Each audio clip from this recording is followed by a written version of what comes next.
here, and got the plane back on the ground to where it wasn't going to create lift underneath it. And then it got really rough. We went down into sort of a ditch ravine area, and when it hit that was extremely violent. And we slid a little bit further, and it came to stop. And I started hollering for Amy. The whole interior of the plane isn't recognizable anymore. Panels and things are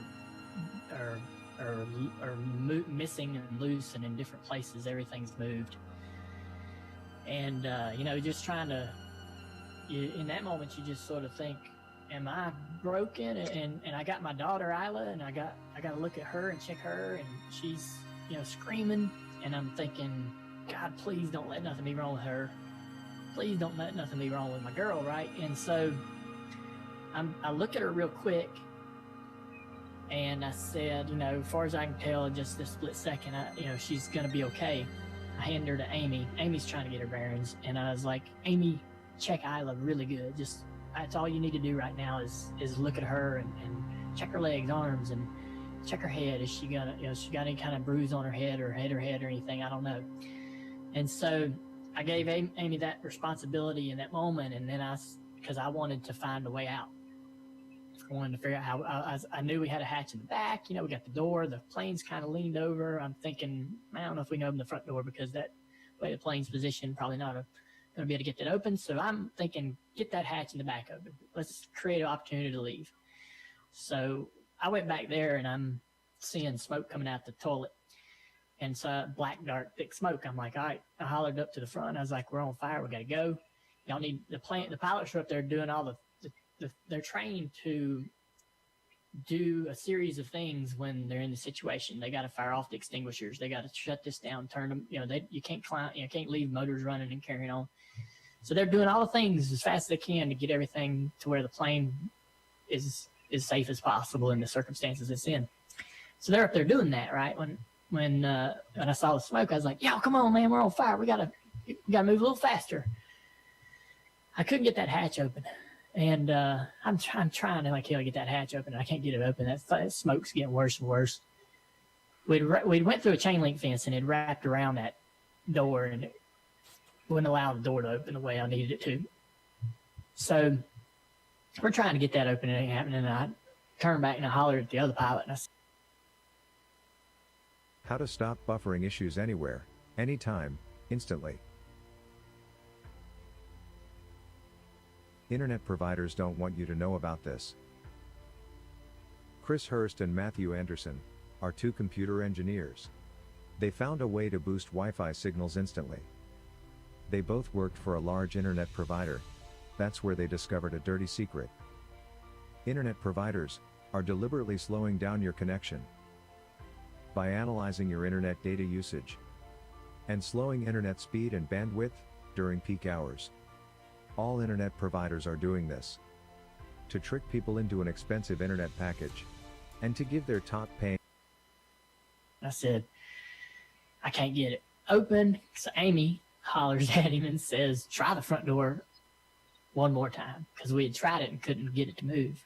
And he goes up there to the front door and turns the handle and kicks it, and it popped open about 2 feet. And so we climbed up the stairs. So the stairs are now up. The stairs, when the door opens up, you walk up the stairs. Well, now we're climbing up the bottom of the stairs to get out of the plane. And so the lead pilot goes to get out of the plane. Then he's like, hand me the baby. So I go up there to hand him the baby. Now I get out of the plane. And I'm still a bit, I can't, in the entire time all this is going on, I still am not 100% sure that Isla is okay. During this whole process, I still need more information about Isla, my little girl. It's like dominating my thoughts. And I still, with my head injuries and the issues that I've had with that, I'm thinking, man, she's not even 2 years old yet. I can't have her dealing with stuff like that. And So anyways, I need to know.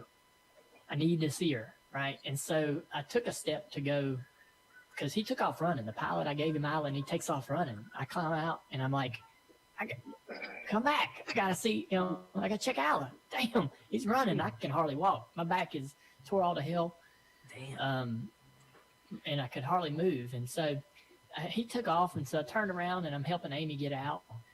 And the damn grass was on fire underneath us. It was crazy as hell. It was like in the movies. And then we had to pull our dog out, and then our second pilot come out. And it was just a really, I haven't talked about it or relived it in a while, but it was very, very scary, And then you're riding then they put Amy in her own ambulance with Isla, and then I'm in an ambulance by myself, and I still don't know if Isla's 100%, and I'm really tore up emotionally.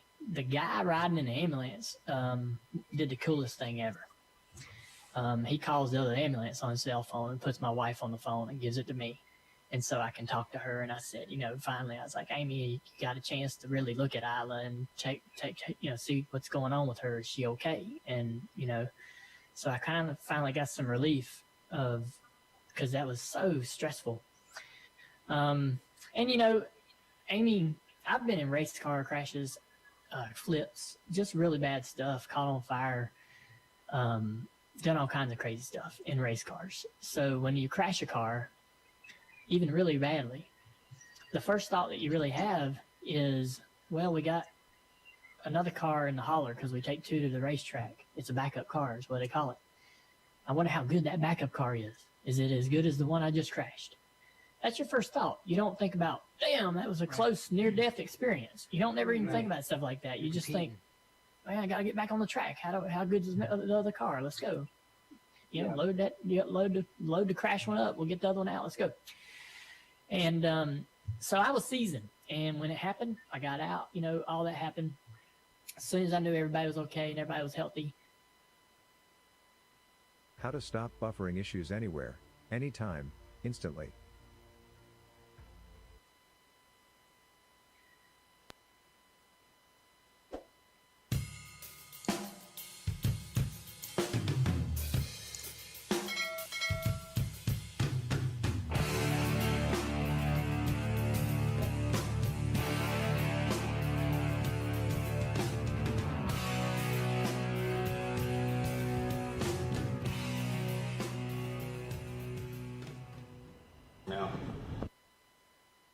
By myself, and I still don't know if Isla's 100%, and I'm really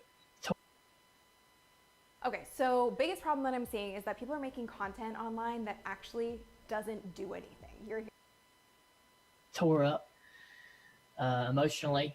The guy riding in the ambulance did the coolest thing ever. He calls the other ambulance on his cell phone and puts my wife on the phone and gives it to me. And so I can talk to her. And I said, finally, I was like, Amy, you got a chance to really look at Isla and see what.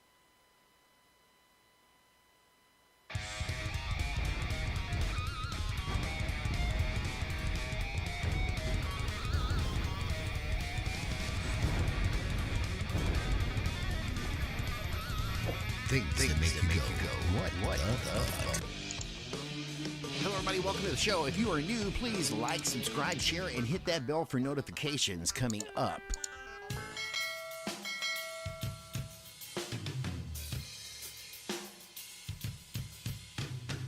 What the fuck?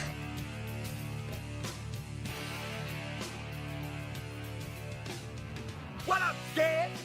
Don't listen to him, he ain't got no medium speed.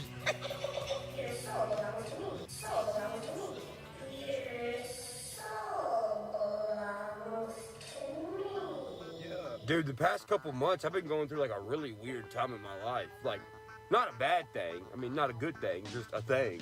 My life has changed drastically since the last time I made a video like this on here. I just woke up one day and I was like, dude, I'm in another dimension, bugging.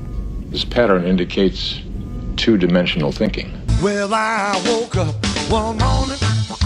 I had an aching feeling in my head.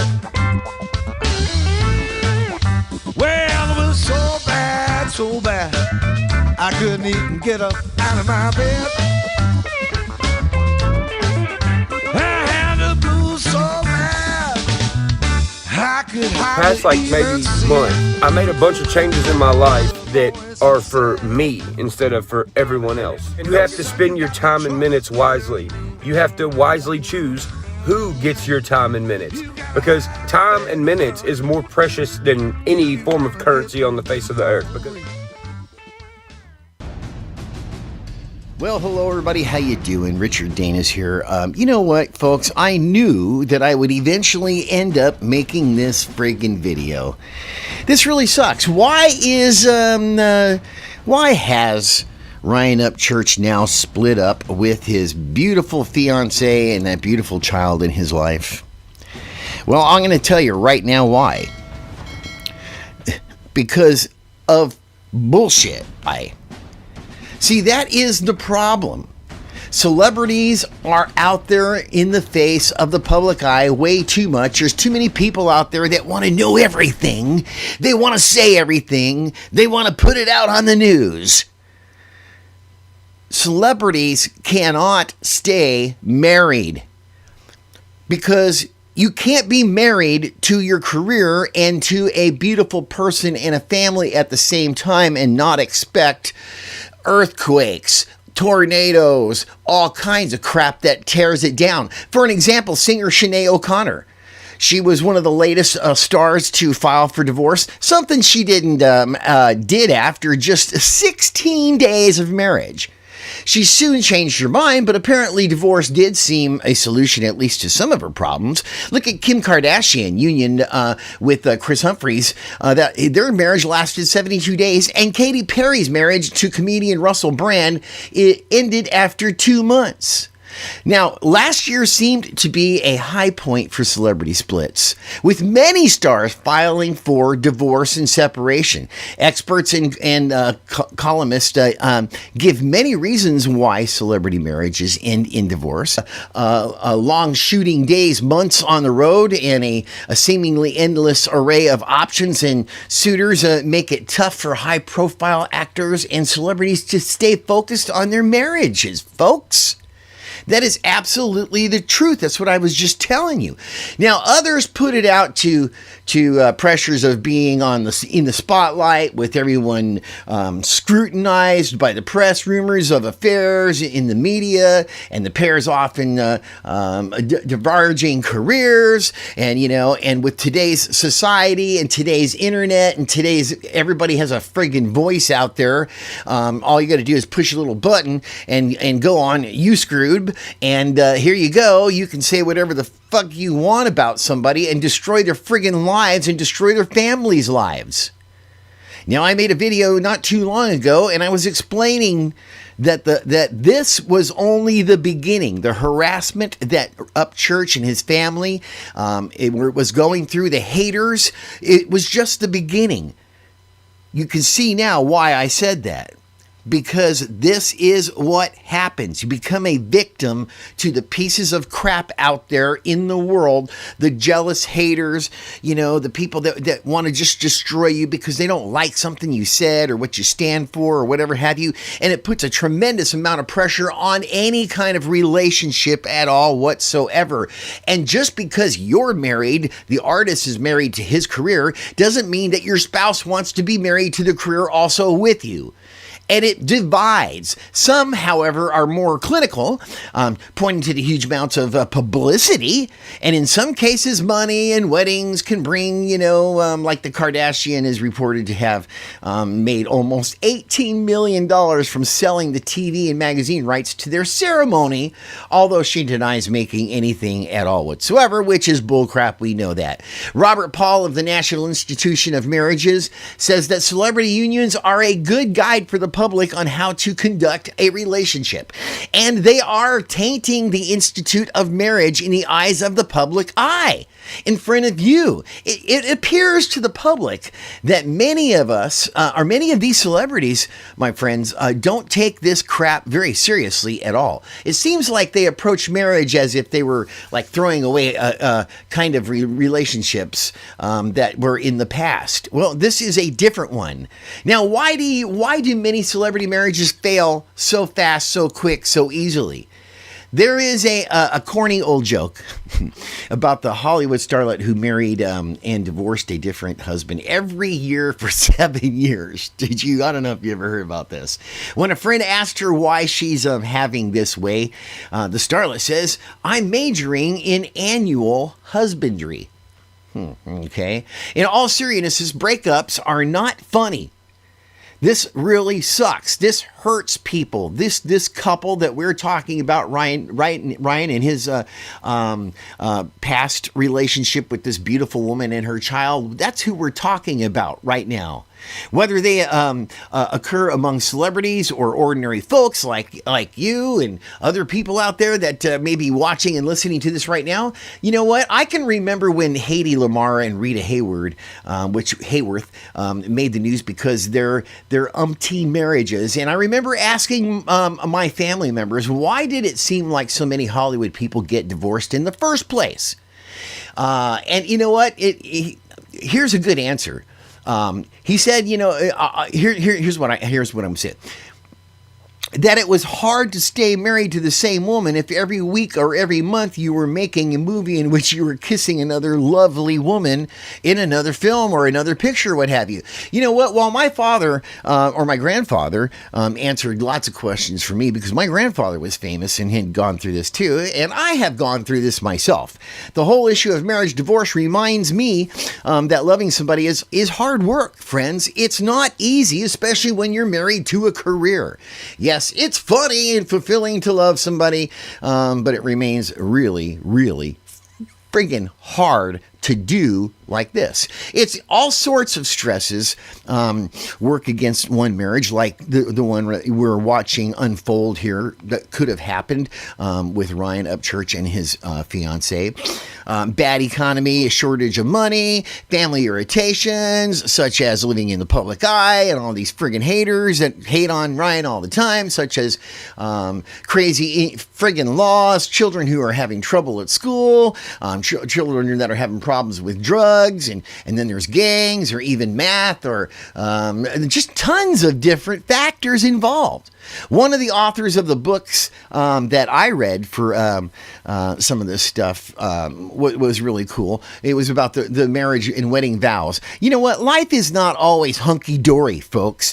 And so while you're gazing into each other's eyes at the ceremony, the minister or the clergy person has each of us, promising to do things when events turn out to be so friggin' wonderful as today seems to be. But that's why words like honor and cherish are in there. That's why the words in sickness and in health are in there. That's why the words for richer or for poor are in there, so that they can bind you to that friggin' contract. We pledge vows to each other because we don't have the hard times that may be coming, especially in a relationship kind of like this, and the hope that it is vows we made to each other will see us through all the storms that lie along the way. People who marry and divorce at the drop of a hat or some other article of clothing don't really understand how to love and what love truly is. Unconditional love, folks. Love is hard. It's hard work, and it involves pain and tons of frustration. God knows Christians believe that love is for the cost of a death or on the cross.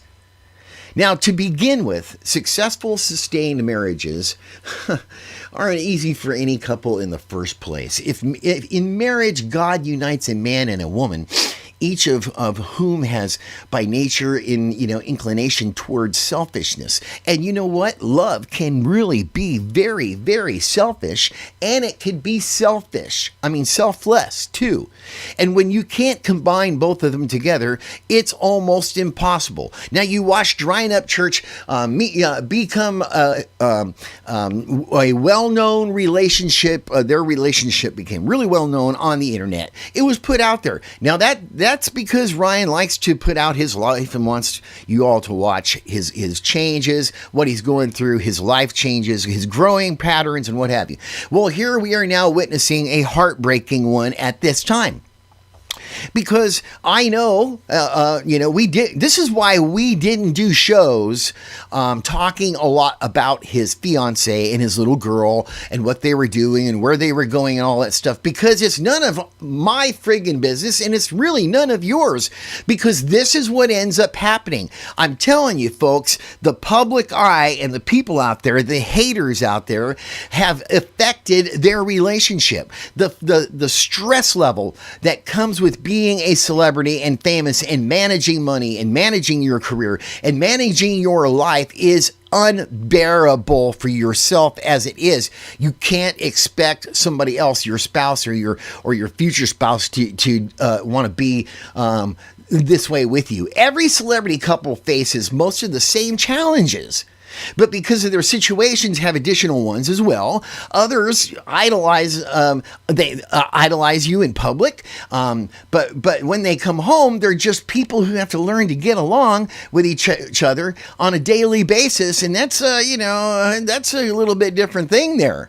The constant close public scrutiny they face in addition to the lies often circulated about them on the internet puts a unique pressure on their relationships. Also, the fact that they viewed as desirable and attractive by so many people creates, I would imagine, unique temptations come along with that also, such as fooling around, cheating, being around people that you shouldn't be around, all the women trying to hit on you. You got women at your feet on the stage, and then you got your wife standing off to the side going, oh my God, check it out, all of them are women, they just want to screw my husband. That's, it's the truth. That crap happens, and it takes a very, very strong, really mature, reasonable, passionate, open-minded, secure relationship to fulfill that type of expectations.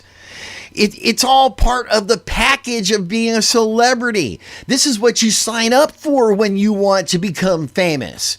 Now, I suppose, but it also draws attention to the universal need for God's help to live a happy, balanced life. And just living a balanced life and a normal life is not easy. No person is so humble that Jesus Christ won't help him. No person is so great that he doesn't need Jesus Christ. Yes, even the stars need the breed of God, which comes down out of the heaven and gives life to the world. You can find that on John 6:33. Now, here is another reason why celebrities have a really hard time staying married. Well, ego. Too much friggin' ego. In a partnership, you have to consider your partner's needs and in the wants in addition to your own. And this isn't always the case with celebrities, because celebrities are just they're like their own one of a kind, who are used to being in front of thousands of people and the center of the spotlight. And when you get home, guess what? You're just who you are. You're just with your wife and you are not the center of attention. Now, it's really hard when you have people with an enormous amount of power, fame, money, and ego, and then you put them to the other person, your significant other, in one room. It kind of changes. Now, celebrities who are used to having everyone cater to them may be resentful when their partners are demanding of their attention at home also. Now, this may seem like too much work when they can find others who won't expect as much from them at all somewhere else. While it's important to assert your needs in a marriage, a partnership requires decision-making based on three factors: your needs, your partner's needs, and your needs as a couple. not as a artist anymore. If you don't grow together, guess what'll happen? You will grow apart. Now, I'm serious, man. It's pretty simple. Celebrity relationships breaking down so much is because of the rules change. In marriage, most people's lives generally stay the same. That doesn't happen to celebrities, my friends. Boy, I'll tell you what, things can change overnight. As wonderful as opportunities sound, it can be very hard on a partner that didn't sign up to be married to a sexist man alive. Look for an example. Look at what's his name? Bradley Cooper. He had a bit part on his Sex in the City, and then he was the star of The Hangover, and that's a massive change. Your partner evolves just like you do. For this reason, it's essential to keep checking in with each other to make sure your needs and your wants are aligned. Stay curious about your partner and your relationship, and don't make assumptions that feels exactly the same about your lifestyle as your job as it did like when you first met. Then again, there's constant opportunities. This is stuff that Ryan Upchurch is going through, and this is stuff that anybody that he will be with will go through also. That's why he said right now he needs to stay focused on his career.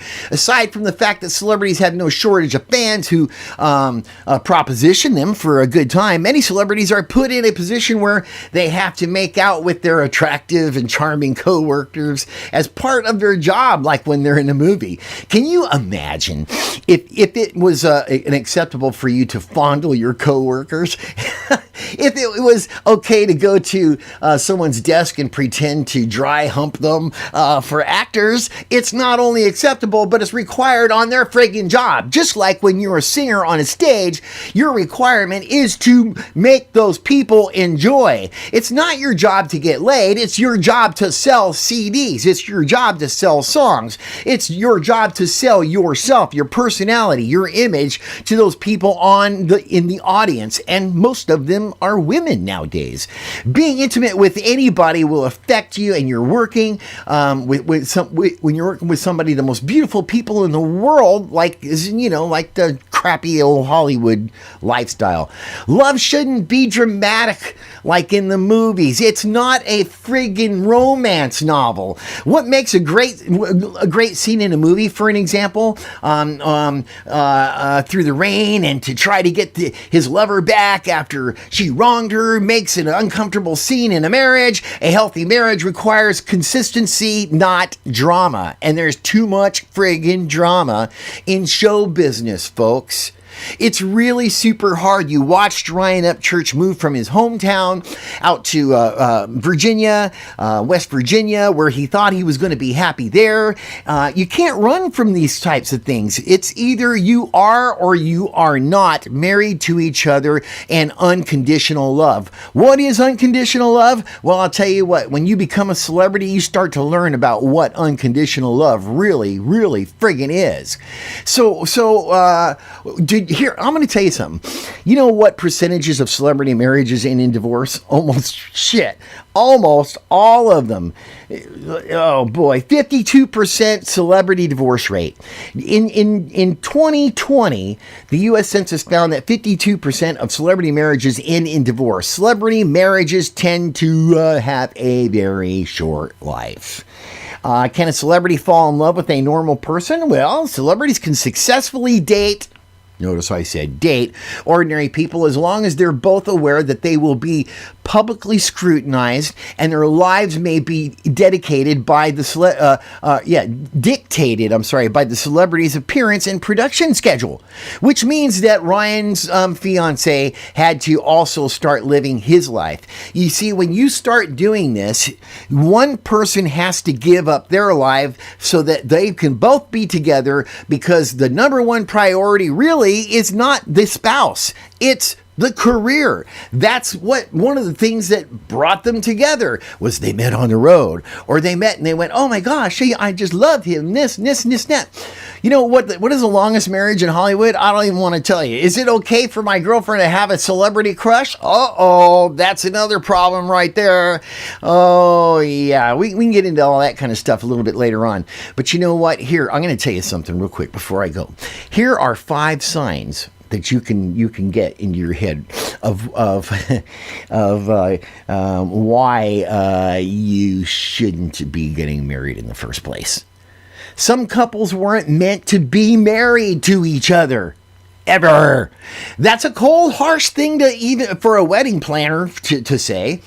I mean, hell, they need clients, but, it's important for the brides and the grooms to realize that the simple act of having a planned wedding doesn't actually mean that they have to really actually legally get married. Some couples weren't meant to be married to each other at all. That's a cold, harsh thing for every person out there to have to handle and accept.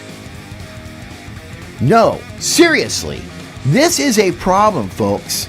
Couples fall in love and they get engaged, and then the wedding plans begin and all the stress comes about, and where is that? And like I said, Ryan moved out to Virginia. Now he come back to the house that's haunted, that his fiance didn't want to be in, his daughter didn't want to be in, but that's where he wants to be. That's where his family is. That's where the studio is. He had to travel back and forth from Virginia to Nashville to do his recordings and all of that stuff. Sometimes people have known each other forever. Sometimes the romance has been a whirlwind in the first place. The pressure of planning a wedding, for an example, especially if it's a big one that everybody's invited to, can cause a lot of friggin' drama and stress and fighting in any fucking relationship. If a couple is not entirely on the same page, you are doomed for death. But when the fighting escalates to the point of breaking up and reconciling again over and over again, and canceling and uncanceling the wedding shit and multiple times, and generally behaving like complete jackasses across the board, it's time to rethink getting married in the first place.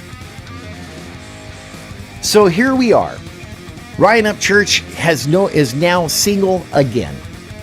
Why? Folks, you just heard a lot of reasons why. Time. You can watch this video how he talks about time, how it's the most precious gift that God has given us. Time. I do remember doing a video about that, addressing Ryan Upchurch. Time. But to tell you the truth, it's none of my business, and it's none of your business about Ryan Upchurch's personal life. And I'm hoping that Ryan has learned this lesson, that you cannot share your personal, private life as a celebrity trying to be famous, because it doesn't just affect you or him. It affects the ones that you love. This is Richard Danis. God bless.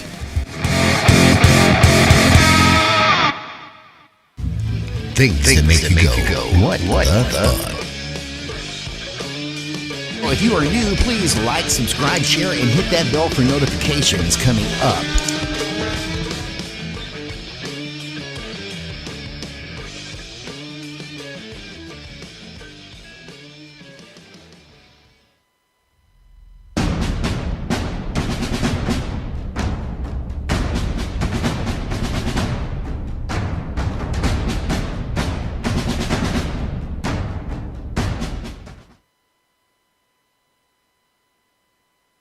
How to stop buffering issues anywhere, anytime, instantly.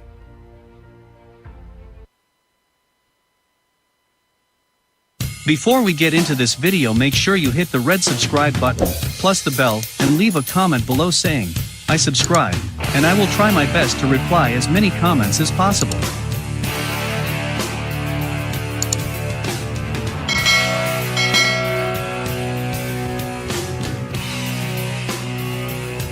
How you doing? I'm SoFlo Joe, and this is the Long Dick Edition 6x6. Hello everybody, and welcome to Jeep Junkie. Today in Jeep Junkie news, we got some bad boy stuff going on.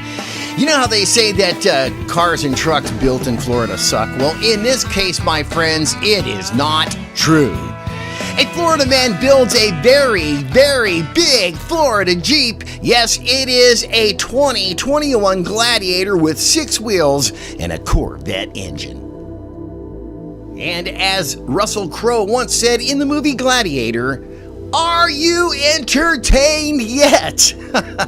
The Jeep Gladiator is a very capable vehicle, my friends. As such, it can be considered cool, badass, bitchin', far out, solid, and right on, even if its overall aesthetic and design strewn with knowing winky Easter eggs fails just short of self-parody. But pole vaulting and the way into the realm beyond parody is a custom Jeep Gladiator 6x6 built by an outfit called SoFlo Jeeps. Now, as you may have deduced, the company is located in Florida, probably the South. We found that the car site called James Edition, which bills itself as the world's luxury marketplace and holds a slightly greater than 50% chance of being real. Now, this vehicle is referred to as the SoFlo Jeeps SF 6x6G. Apparently, it's powered by a badass 500 horsepower Chevy LS3 engine and custom axles and drive shafts that put power to all 6 wheels. Now, the ad also states that this bad boy, badass Jeep was built by cutting a 2020 Gladiator in half, as it was one of the selling points, and the words unapologetic, aggressive, and one of a king are also adjectives that appear in the copy. Now, this badass monster Jeep engine propels the street-legal monster truck with 12,000 pounds of tow capacity. We hope that the company's building and capabilities are actually better than its spelling grammar and understanding of units measurement and aftermarket suspension adds into a 5-inch lift. Which, what the hell? Which helps give the truck a claimed 14 inches of suspension travel.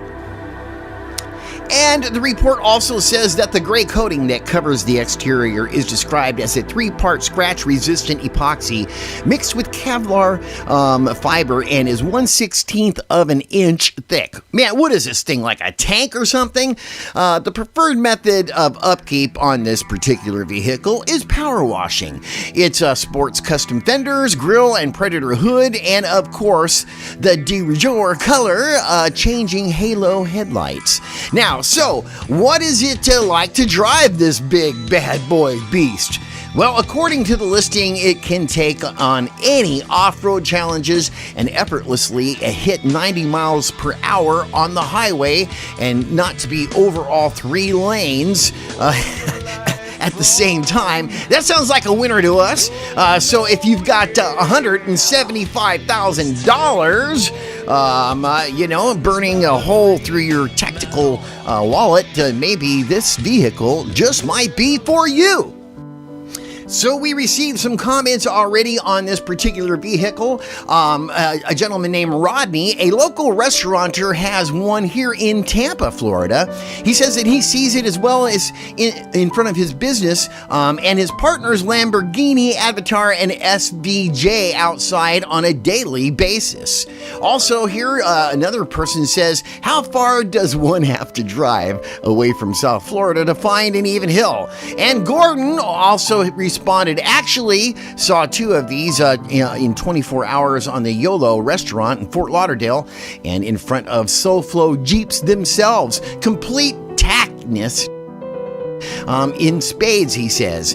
I will add the regular Jeep Gladiator pickup truck. I see many of these customized South Florida to executive type guys. It is a new executive BMW. Now, Theo also says, I think it doesn't look angry enough. And Corvette says, oh my, it's even LEDs and everything may look like a Wrangler, but the demographic is actually high school cheerleaders. Now, also in Jeep Junkie news, this is coming out of New York City. The rock music legend Bruce Springsteen was arrested nearly 3 months ago at a national park in New Jersey on charges that included reckless driving and driving while intoxicated at a park, one of the spokeswomen said on Wednesday. Now, the boss, born in USA, the boss, whose career of more than 50 years has often highlighted his home state of New Jersey, and his shore scene received the citations on November 14th at Sandy Hook, a strip of boat that extends into the Atlantic just south of New York City. So Jeep was actually forced to pull their ad off of the Super Bowl campaign. This is unfriggin' believable. Springsteen was cooperative throughout the process, and Springsteen was also cited for consuming alcohol in a closed area. Now, Springsteen most recently came to the public eye on Sunday in a Super Bowl advertisement in which he spoke of reuniting a divided America in 2-minute video titled The Middle, sponsored by you-know-who, Jeep. On Wednesday, though, Jeep said that it had stopped running the ad featuring Springsteen until more was known about this particular incident. Now, it would be, inappropriate for them to comment on the details of a matter we have only read about. Now, a Jeep spokesman said that, it was right that we pause our big game commercial until the actual facts can be established. Its message of community and unity is as relevant as ever at this time, they say, but as the message that drinking and driving can never be condoned. Pretty smart move there on Jeep's behalf, because, all hell probably would have broke loose and all of the Jeep junkies out there would have went insane. 4 of Springsteen's representatives, including 2 lawyers, did not immediately respond to the request for a comment at this time. The Gateway National Recreation Area is a single park that combines Sandy Hook, part of the oceanfront section of New York City's State Island and Jamaica Bay, and the oceanfront strip that includes Jacob Riis Park. Now, the celebrity news website TMZ, though, which initially reported the incident earlier on Wednesday, said Springsteen has a court appearance scheduled in the next few weeks. So in Jeep Junkie news, Jeep is preparing to open an in-house customization facility near Toledo. A new factory. Heavily modified 4x4s will soon roll out of the factory gates. Now, Jeep will deal a serious blow to the aftermarket by opening a customization facility near its factory in Toledo, Ohio. It's investing $23 million into the brand new site, and it hopes that selling turnkey modified 4x4s will create over 300 new jobs. Instead of starting from scratch, Jeep is redeveloping properties formerly occupied by vinyl manufacturer Text Leather and Texty Leather, and an ambulance service provider, MedCorp, according to the Toledo Blade. Now, these companies closed in 2009 and in 2013, respectively, laying off hundreds of workers. Jeep is now paying $1 for the site. Can you believe that? $1. And it plans to build a 250,000 square foot facility on this $1 piece of property. The new unit will be operated by a supplier whose name has not been revealed at this time yet. But the in-house turner for flat Chrysler automobiles, FCA brands, might be a mysterious, obvious partner. Now, similarly, also, we don't know exactly what Jeep plans to build.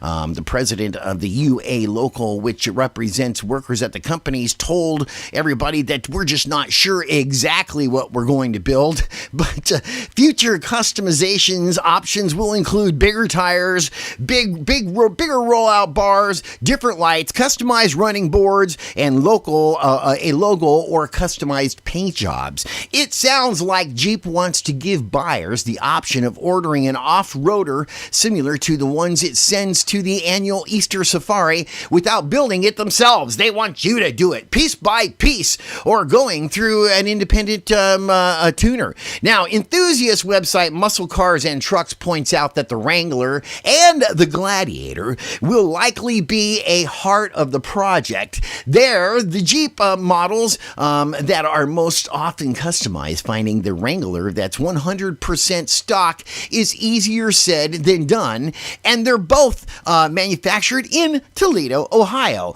In contrast, cars like the Cherokee and the Renegade are often left stock, and they're made in Illinois and in Turin, Italy, respectively. Anyway, now nothing suggests that the site will exclusively cater to the buyers in the market for a Wrangler or a Gladiator. However, we suspect that Jeep would be against the idea of building, says some of the a customized Grand Wagoneer if buyers are willing to pay for it. Now, additional details about this site and the program will emerge in the coming months. Jeep confirmed that the purchases, but will know addition details at this time. So yeah, they're just gonna leave you hanging there. So that so we don't know when the facility will actually be up and running. But the Toledo officials spent $3.7 million buying and cleaning up the former Texty Leather and MedCorp sites. So there you go. I mean, they are talking some serious moolah. They explained that they chose to sell the site for $1 to encourage Jeep to keep its operations local. The sale includes a buyback clause that gives the city the option of repurchasing the property for $1 if Jeep doesn't develop it, and it still needs to be approved by the Toledo City Council. Make sure you hit the red subscribe button, plus the bell, and leave a comment below saying, "I subscribe," and I will try my best to reply as many comments as possible.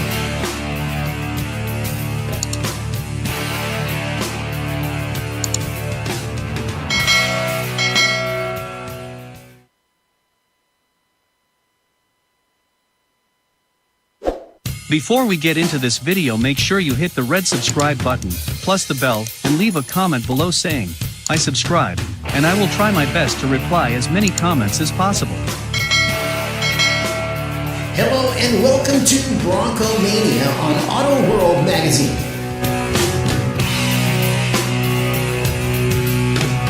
Taking it slow, I'm intrigued by you. Oceans can melt the ice. We're alive.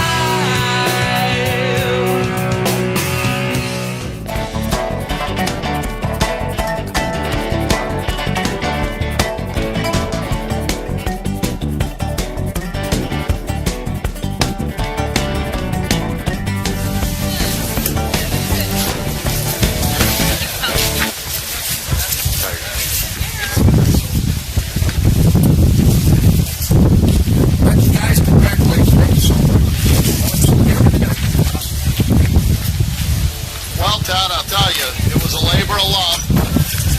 I feel the love. I feel the love. The love is reciprocal.